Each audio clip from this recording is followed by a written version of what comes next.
morning, everyone. Welcome to our regular podcast, A Knowledge Empowers. As always, with you is me, Kat. 안녕하세요. Then we have Baruch. Hello. And we have Kolach. Dobrana. Good morning, everyone. I want to tell you some funny story that happened to me. So last Friday, we were on a coffee with friends somewhere in the city when I saw this sort of a grandmother with a grandchild, and I was listening and I realized she's Korean. And they were coming closer because she wanted to show Becky. So I was like, Oh okay, no. I want to show my skills, right? So I practiced and I went like, 안녕하세요 and blah, blah, blah. And we exchanged maybe about 4 sentences. And of course she continued. And that's where my Korean ended. And I was like, no. Time out. I need to time out. I switched to English, but the grandmother couldn't speak English. So I'm like, I am so sorry. And then I was telling my husband, like, what for is Duolingo teaching me the aunt is wearing pants? That I cannot use when I have a conversation with a grandma. You should have tried that. Maybe some old proverb or something. The aunt is wearing pants. Yeah. Oh my gosh. Well, one thing I'm surprised you don't know how to say in Korean is my Korean isn't that great. I mean that would be very useful in this case. No, I already learned to say 모르겠어, which means I don't know. 모르겠어. Okay, I don't know more Korean. Extended. Yeah. Okay. Sorry, I don't know more Korean. This is all the Korean I've got so far, but it's going to get better. Hopefully. Hopefully. Yeah. So, my funny story. Actually, yesterday when I was checking out of the hotel, there were 2 Korean ladies as well. And I was like, oh, I wish Kat was here. But you had your own Koreans, I see now. Random Koreans. Of course. Anywho, any fun facts or tidbits or interesting or just facts? Well, just like not that funny as your story. We will start first about newcomers and being hired to a company and asking for a salary. There is Forbes and platform OTA, which is doing hirings. And what they noticed is that women ask for lower salary than men by 7 to 20%. Oh. In general. Like when they ask on the same position, women provide like the requirement they want to work for, it's lowered by 7 to 20%. So, although we are living in a pay gap, which should ensure that everybody gets, equal, salary. Small hint here, ask for more. By 7 and 10%. Even more, 7 to 20%. Ask for more, go for more. But that's a difference because in Slovakia, because of the law, all positions have to show how much money you can get. So have to show, but at least you know where you stand. So, but it doesn't reflect the reality all the time. You know, most of them have like, we provide the basic salary of 1,300, and you're like, but it's like manager position that should be 3K at least. And it's like, just because, the law says that we need to provide some sort of salary there, we'll provide basic salary there, and there you go. Number 2. I've discovered where the shit happens phrase probably comes from. And because there was this Erfurt latrine disaster where 60 nobles died in shit, basically. It was during the visit of a king in a castle, and what happened is that due to the weight of all the royalty, the upper floor actually collapsed, and they fall down into the latrine. Oh, shit happens. Shit happens. So as the floor collapsed, they drowned in feces, basically. Oh. That's That's a horrible That's- death. Uh-huh. And a stinky one as well. Shit happens. Mm-hmm. I'm gonna think about Literally. this all the time. Yeah, literally. so- Literally. And the Yeah. third fun fact is a recent one. There was this auction of Steve Jobs' old sandals. Can you guess the price? 500. Why would anyone buy Steve Jobs' old sandals? Because they want Steve sandals. Jobs, you know. All right. Well, yeah, maybe. Maybe some sandals. But then you go beyond $500. Oh, okay. Because I'm imagining this like very. I'm not imagining any designer sandals. That's the No, problem. those with Steve are Jobs. really usual ones, worn out Exactly. sandals, which were worn by Steve Jobs for several years. So they were auctioned for over $200,000 How Hmm. nerdy you have to be to buy that. for how rich you need to be to. Very rich fan of Steve Jobs. Yeah, That I guess person I could don't give understand. me the money and I would spend it way better. Pay off my mortgage, for example. You first need to have sandals.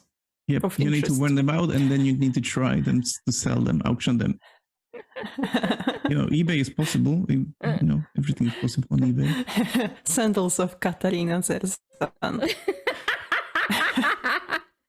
There are way the things being eBayed, so sandals are pretty normal, I would say. So But sandals of Katarina Zerzan are special. So they're special, so special. Coming off 2023. Katarina Zerzan sandals. Okie doke. It's time to close the project management. I don't want to say topic because we will still coming back to the topic. But it's also important to learn how we are closing a project and what everything belongs to a closing. So right about now, right in the morning, wakey wakey.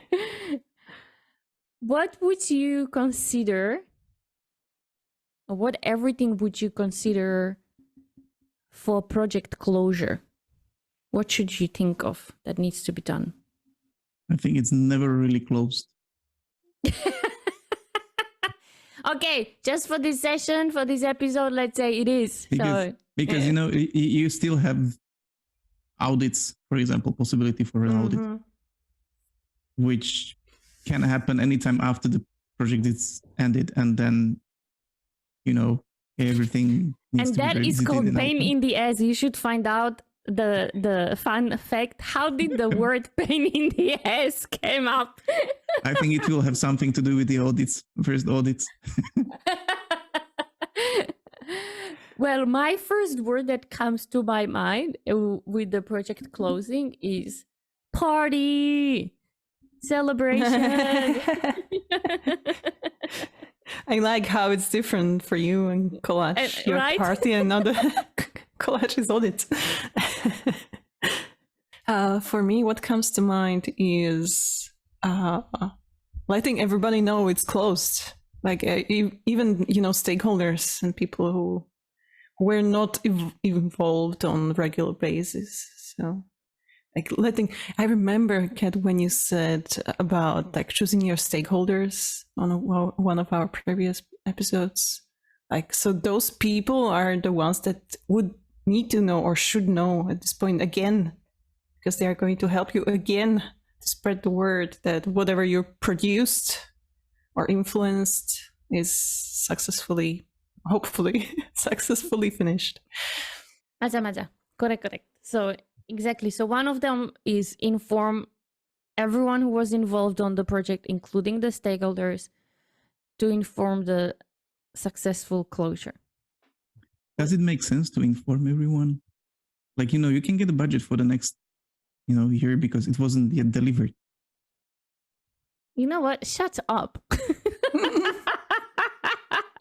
I still need money. We are still running the project. We still need, more. Give me more because we need to deliver.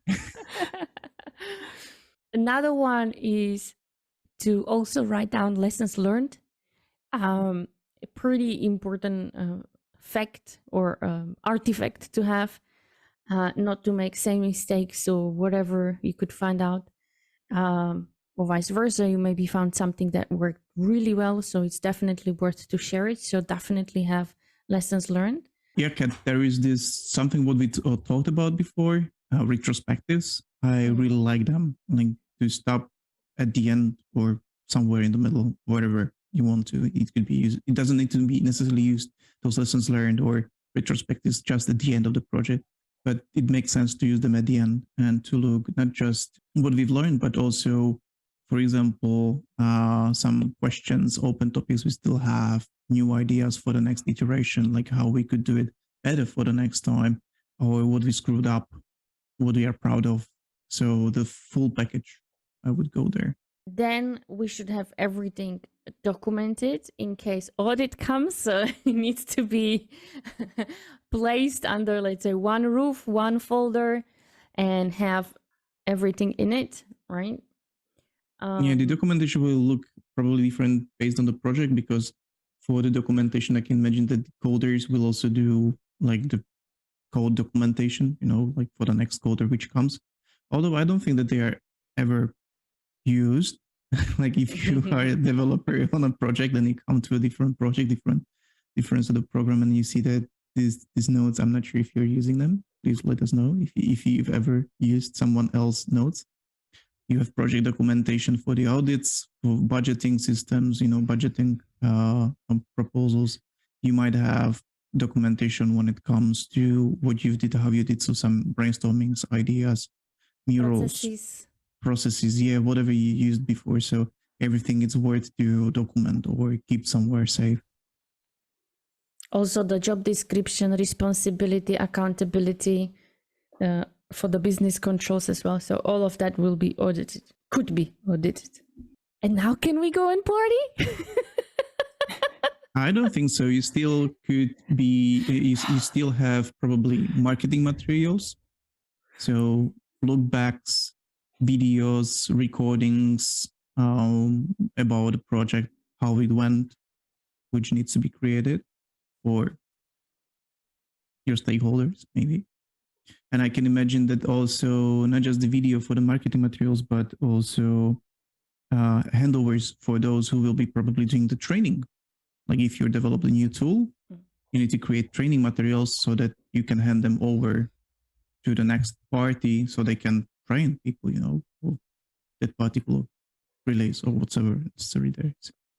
Also, we should include that under the project closing also mean deliverables, right? So we delivered the project or launched it. So that's also as a beginning of the closure, let's say, right? To launch it as well. I so want to go party now. Can we go party? Now? But I think so. So if we do talk about the party, and it is important to celebrate, and also we have a session about burnout, right? So, and you can watch it.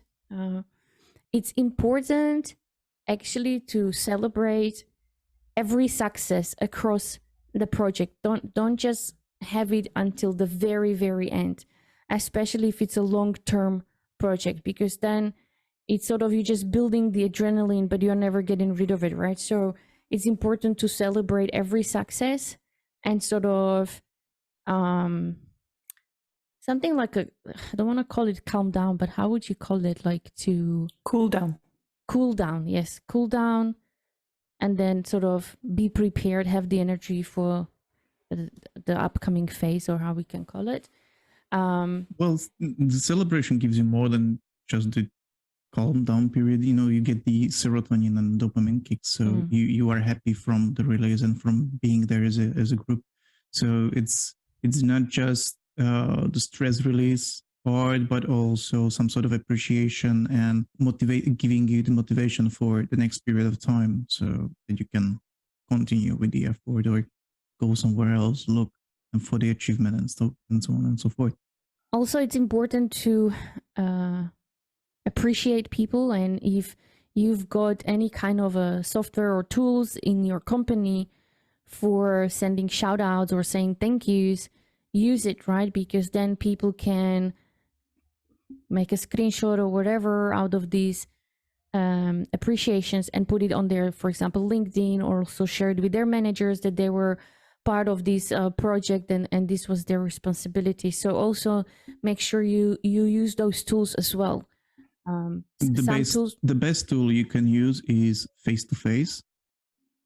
So you like come to the person and tell them thank you, or like that's one of the best ones. But I wouldn't stay with that, because when you are face to face, their manager isn't there. So many of these tools that Kelly's not mentioning, they have it will show very publicly. So especially if it's a good feedback, I think it should be public, right? And their manager would be able to see it. Some of those tools also have points that you can then exchange for some gifts, etc. So if it was some extraordinary project, have that, give them the points as well. And what you mentioned in college, face to face is not always possible. So maybe then through Zoom, right? Of course, it's like it has levels. So of course, when you start first, you maybe put that team together and you would each and every one of them thank. But then I would definitely go to the tools, maybe send an emails, put the managers on there. So the managers also know okay, this particular team member was part of So it needs to have that level. And of course, the party should be at the very end of everything to really close it. Yeah, we were talking about projects which have specific end, or you can say this is the end of the delivery, project was delivered, or it ended somehow, like events, whatever, tools development. But what about cases when there is no specific end? Like, for example, you have projects opened for years and it's about customer care. I would celebrate milestones. Mm-hmm. What sort of milestones when you're replying to the clients? Like, how are you? Like, imagine that you're a receptionist. What sort of, and the project is open for 5 years. There is no sort of milestone. You just are there on a daily basis. Clients, people come and go. Clients come and go. I would thank them if I'm looking at from the manager perspective, based on the performance, and I would do it on a quarterly basis as an example. I would say it's a duty of the manager to, of course, know how the employee is doing. So if I would know that this particular employee is doing well and it's their job, I would thank them for the performance, because they do come every day to the work. I know it's in their contract, but that still doesn't mean they have to come, right? So even for that, I would thank them that they are going according to contract. Maybe they do some things on top, just making maybe sure that the reception is nice and clean, etc. So I would appreciate it, and I would show them that appreciation that I have, and definitely at least on quarterly basis. But they must have some goals or targets. The project must have some budget, or I don't know. So I would, if nothing else, imagine that you're a cashier in a shop, Okay, then, but the shop has targets. So if it's employee who doesn't, I don't know, directly influence how the budget is used or how much they earn, what are the revenues, then I would just yearly or quarterly have some kind of appreciation and recognitions done. I would actually turn it, especially in a service manner jobs, like you mentioned, cashier. It's not enough to say once a year, because you're dealing with people on a daily basis, and you are really, if I take grocery store, it's where I am right now, and you have angry customers, happy customers, blah blah blah. The cashier really goes through such an emotional roller coaster. I would maybe even go on a monthly, really showing the appreciation, what they're going through, etc. And this is something that they really lack, especially in our grocery shops. And you see that the people really hate the job. So that's where I would really go on a especially monthly basis. So Collage has a different idea by the look of it. Not really. I'm not sure if I have any idea, because these sort of customer support people, usual one, like the ones you meet the most, basically. I'm not sure. Yeah, and coming to them on a monthly basis with, you are doing a great job. I'm not sure how long it can sound authentic. I'm trying to think about how to give enough appreciation so it sounds really from heart, and that it makes some sort of a dent, that people will notice it. Because I don't think that we want to end up with, we're doing great job, go for it, and there you go, like, okay, next month. So that's not something what we want to achieve. So and the appreciation needs to be a mixture of different things. It's not just like patting on the shoulder. And you also need to know your employee, what is their preference. Because you have people that, for example, if you would raise their salary, they would just go, meh, because they might be already on a level of salary where they can save, etc. So yes, it might be nice, but okay, it's not a benefit for them or something huge. And there are people that actually would say, you did a great job, thank you. And vice versa. Then you have people who have a low salary and would, or whatever salary, and they would actually appreciate if they would get higher salary, if they would keep, maybe if you would give them bonus. Like, you have so many different levels of the appreciate, and it always needs to be the mixture. You cannot come every month and just say the same thing. That wouldn't be worth.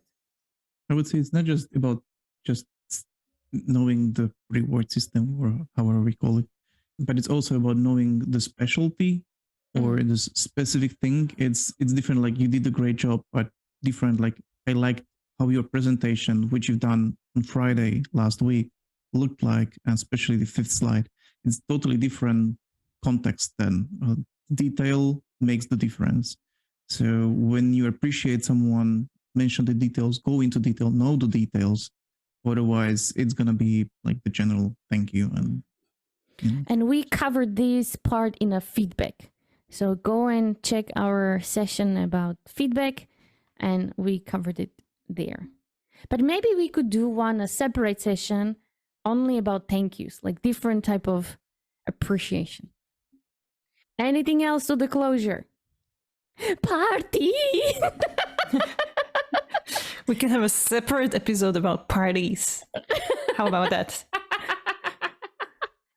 Sure, but I'm not party guy, so I probably won't show up. Yeah, you'll have audit. Episode. So that's why it's also important to, of course, close the project. And many people, I've seen it a couple times, that they like the closure part. At least in my work experience, I see 2 biggest legs. One is in change management, and the other one is in project closure. That people tend to underestimate those two parts in a project management. Either they are not capable to do it, or they underestimate it, and then usually the outcome is pretty horrific. So watch our episodes, learn, or go and study more about those two, so you can become an SME, and then you can start proposing to the companies, I'm a great project manager in change management. And I know how to do it. I have the know-how. Do we have any recommendation for our listeners? I do have one recommendation. I actually want to recommend a web portal that publishes regularly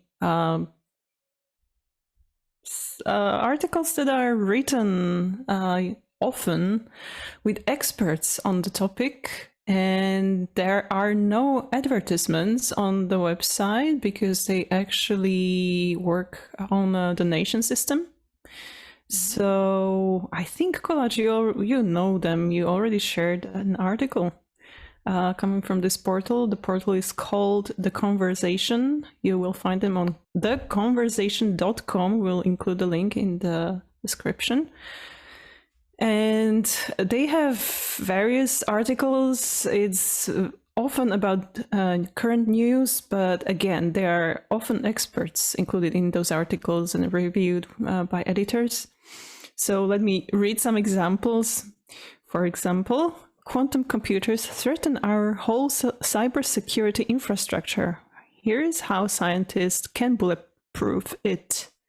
Or, is Europe's new carbon border tax fair for everyone? Or, something maybe for Kat, 5 ways to avoid pain and injury when starting a new exercise regime. Oh. Yeah. So, but you said you enjoyed the pain, so maybe you don't need to read that. No pain, no gain.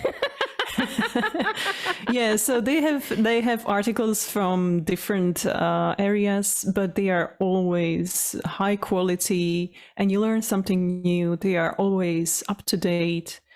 And yeah, they have psychology, they have current news, political news, sciences overall. So yeah, I think very high quality articles and for free. 감사합니다. And with that said, I'm gonna say 수고하셨습니다. Bye bye. Thank you. Chauki. Bye bye. This podcast represents our own opinions, experience, and our own ideas. We do not represent any official statement from our employers, and this is not their official channel representing the company.